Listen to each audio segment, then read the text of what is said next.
નમસ્કાર મિત્રો, હું અનિલ ભદ્રકિયા મારી યુટ્યુબ ચેનલમાં આપનું સ્વાગત કરું છું।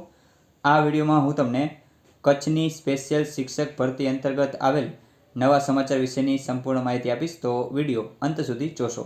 અને હા, વિડીયો ગમે તો વિડીયોમાં લાઇક અને કમેન્ટ જરૂરથી કરજો, તેમજ ચેનલમાં જો નવા હોય તો ચેનલને સબસ્ક્રાઈબ કરીને બેલ આઇકન જરૂરથી દબાવી દેજો। તો ચાલો વિડીયોની શરૂઆત કરીએ।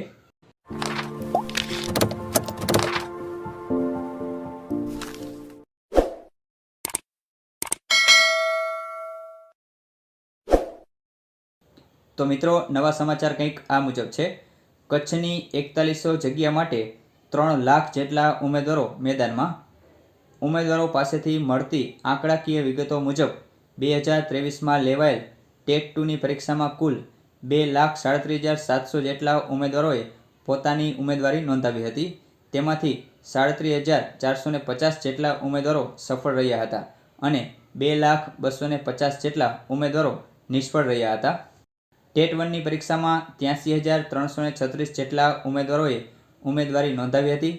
તેમાંથી માત્ર 2,697 ઉમેદવારો પાસ થતાં માત્ર 3.69% જેટલું પરિણામ આવતા બાકીના 80,639 ઉમેદવારો નિષ્ફળ રહ્યા હતા।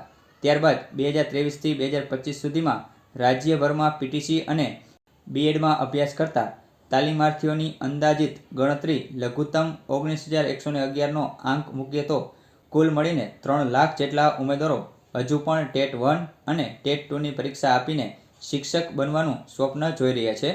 શિક્ષણ વિભાગ દ્વારા ગુજરાતી માધ્યમમાં ધોરણ 1થી 8માં 12,000 જેટલા વિદ્યાસહાયક શિક્ષકોની ભરતી કરવામાં આવશે અને તે માટે ડોક્યુમેન્ટ વેરિફિકેશન સહિતની કામગીરી પૂર્ણ થઈ ચૂકી છે।